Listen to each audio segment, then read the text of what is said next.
Hello friends, நம்ம favourite சீரியலில் அடுத்து என்ன சுவாரஸ்யமாக நடக்குதுன்னு பார்க்குறீங்க.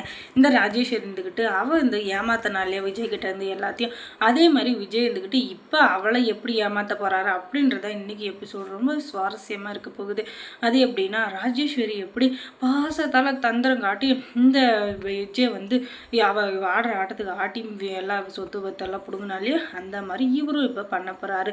அது எப்படின்னா, அவள் பாசத்தால் தந்திரத்தால் பண்ண மாதிரி இவரும் போய் மல்லி என்னை விட்டுட்டு போயிட்டாக்கா, தயவு செஞ்சு என்னை ஏற்றுக்க, எனக்கு ஏதோ உங்கள் வீட்டில் ஒரு வேலைக்கார ஏதோ அதுவும் இல்லாமல் தோட்டக்கார சமையக்கார அந்த மாதிரி ஏதாச்சும் வேலை கொடுத்தினா கூட பரவாயில்ல, உன்னையை விட்டால் எனக்கு ஹெல்ப் பண்ணுறதுக்கு வேறு யார் இருக்கா, உன்னை தவிர எனக்கு யாருமே உலகத்தில் தெரியாது, நம்ம அப்பா அம்மா நீ உங்கள் 3 பேரை தவிர வேறு யாரும் எனக்கு தெரியாது, உனக்கே தெரியும்ல, அதனால் தயவு செஞ்சு எனக்கு ஹெல்ப் பண்ணுக்கா அப்படின்னு சொல்லிட்டு அவர் இருந்துக்கிட்டு கெஞ்சிக்கிட்டு இருக்காரு.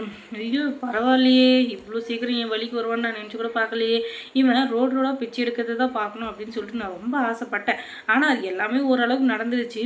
சரி, இது என் காலில் விழாத ஒரே வந்து கெஞ்சரை பற்றியா, அதனால எனக்கு மனசு வரல. சரி விடு, என்ன பண்ணுறது அப்படின்னு சொல்லிட்டு இனிமேல் இந்த வீட்டிலேயே நீ இருந்துக்கலாம், எந்த வேலைனாலும் பார்த்துக்கலாம், என்ன வேணாலும் செய்யலாம், ஆனால் வீட்டுக்குள்ளே மட்டும் வரவே கூடாது, சாப்பாடு மட்டும் போடவே மாட்டேன், உனக்கு ஹோட்டல்லையோ இல்லை கோவில் வாசலில் எங்கேயாச்சும் சாப்பாடு போடுவாங்களே அங்கே போய் வாங்கிக்கோ, அதுக்கப்புறமா நீ எப்போ நான் கூப்பிட்றனோ அப்போ தான் உள்ளே வரணும், அதுக்கப்புறம் நீ ஓடி போயிடணும், அப்புறமா இந்த வீட்டுக்குள்ளே வந்து உட்காந்துக்கிறது, ரூமில் படுக்கிறது, ஏசியை போட்டுக்கிறது, இந்த மாதிரி வேலையெல்லாம் வச்சுக்கவே கூடாது சொல்லிட்டேன்.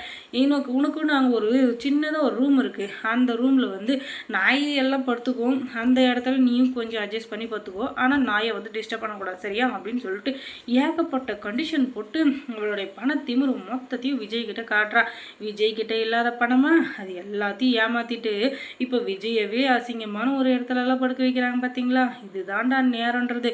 இந்த தவளை இருக்கு இல்லையா, தவளை அதுக்கு வால் வந்துச்சுன்னா அது ஏசி ரூம் கேட்குமா, அந்த மாதிரி வந்துக்கிட்டு ஒரு நாள் இதை வச்சுட்டு ஓவரா சீனை போட்டுனுங்கிறா. விஜய் நினச்சா இப்போ கூட 7 கடல் 7 மலையை வாங்கலாம், ஆனால் என்ன பண்ணுறது, சூழ்நிலை சரியில்லை. ஏன்னா அந்த ராஜேஸ்வரி மாதிரி ஒரு கேடு கெட்ட லூஸ் வந்து கூட பிறந்து அதை வந்து உயிரை வாங்கினதா வேறு என்ன தான் பண்ண முடியும் சொல்லுங்கள். இவ்வளோ மாதிரி ஒரு ஆளுங்க இருக்கிற வரையும் 50 பிசாக்கு தண்ணி கேன் கூட வாங்க முடியாது, அதை கூட பிடிக்கிட்டு போயிடுவோம் என் அப்பா மட்டும் சொத்து அப்படின்னு சொல்லிட்டு. அதனால் அவகிட்ட கொஞ்சம் உஷாராக தான் இருக்கணும் இனிமே அப்படின்னு சொல்லிட்டு விஜய் இருந்துக்கிட்டு சரிங்க மேடம் அப்படின்னு சொல்லிட்டு சொல்லிங்களாம். எதுக்காக மேடம்னு சொல்கிறான்னு பார்த்தீங்கன்னா, அவள் போட்ட முதல் கண்டிஷனே அதுதான். இங்கே பாரு, இன்னையோட லாஸ்ட்டு, சும்மா என்னை வந்து அக்கான்னு சொல்கிற வேலையெல்லாம் வச்சுக்காத, கால் மீ மேடம், எப்போவுமே ராஜேஸ்வரி மேடம் இதுதான் உன் மைண்டில் இருக்கணும், அதை விட்டுட்டு வேறு ஏதாச்சும் பேசணும்னு நினச்சா அப்புறம் நான் மனுஷன் வைக்க மாட்டேன் பார்த்துக்கோ அப்படின்னு சொல்லிட்டு பயங்கரமாக பேசி விட்டுறான். என்னடா இது, இவ இப்படியெல்லாம் பேசுகிறா, இவளுக்கு மூளை கொஞ்சம் மங்கிச்சின்னு நினைக்கிறேன். இதுக்கு முன்னே ரொம்ப கிளவர், நான் தான் பெரிய பிரில்லியன்ட்னு நினச்சின்னு ஓவராக பேசியிருந்தா இவளுக்கு சரியான நேரத்தில் சரியான ஆப்பு வைக்கணும் அப்படின்னு சொல்லிட்டு விஜய் வந்து கொஞ்சம் பொறுத்துட்ருக்காரு. அதுக்கப்புறம் சரியான நேரம் வர்றப்ப அந்த சிபிசிஐடியெல்லாம் இருக்காங்க இல்லையா, அவங்க அதுக்கப்புறம் லஞ்ச ஒழிப்புத்துறை அப்படி இப்படின்னு சொல்லிட்டு எல்லாருக்கும் ஃபோன் பண்ணி வர வைக்கிறாங்க.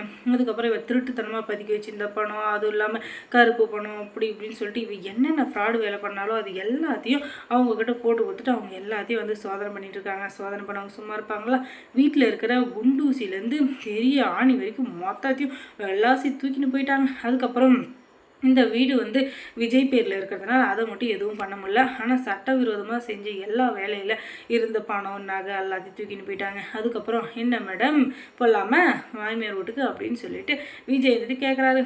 உன்னை நல்ல மரியாதையோடு அனுப்பணும்னு நினைக்காத, நீ எப்படி என்னை கழுத்தை பிடிச்சி அசிங்கப்படுத்தி வெளியே தள்ளனியோ அதே மாதிரி தான் இப்போ நீயும் வெளியே போகிற, போடி வெளியே அப்படின்னு சொல்லிட்டு கழுத்தை பிடிச்சி வெளியே தள்ளிடுறாரு. அதுக்கப்புறம் பேன் போய் பெப்பர் பேன் கீழே விழுந்துடுறான். அதுக்கப்புறம் ரஞ்சிதா வந்துக்கிட்டு ஐயோ ராஜிமா அப்படின்னு சொல்லி கொடுக்கணுட, நீ மட்டும் பெரிய ஸ்பெஷலா, ஓடி வெளியே அப்படின்னு சொல்லிட்டு அவளையும் கழுத்தை பிடிச்சி வெளியே தள்ளிடுறாரு. இனிமே ₹1 என்னுடைய வாழ்க்கையை ஸ்டார்ட் பண்ண போகிறேன். இந்த வீடு வந்து என் அப்பா அம்மா வாழ்ந்தது, அந்த வீட்டை வந்து நான் கோயிலுக்கும் மேலே மதிக்கிறேன், அதனால் இந்த வீட்டை வந்து ₹1 ஆரம்பித்து மறுபடியும் பழைய நிலைமைக்கு நான் வரப்போகிறேன் அப்படின்னு சொல்லிட்டு அவர் இருந்துட்டு ஆரம்பிக்கிறாரு. ஏன்னா அது ரொம்ப ராசியான வீடு வேறு, இவங்க 2 பேரும் பிறந்து வளர்ந்து அதில் எவ்வளோ மெமரிஸ் இருக்குது, அதில் இந்த கெட்ட மெமரியும் ஒன்று தான், அவள் ஏமாற்றி இவ்வளோ நாளாக விஜயை கஷ்டப்பட வச்சால அதுவும் ஒன்று தான், இருந்தாலும் அதை நினச்சிக்கிட்டு இருந்தால் இனிமேல் எதுவும் ஆக போகிறதில்ல.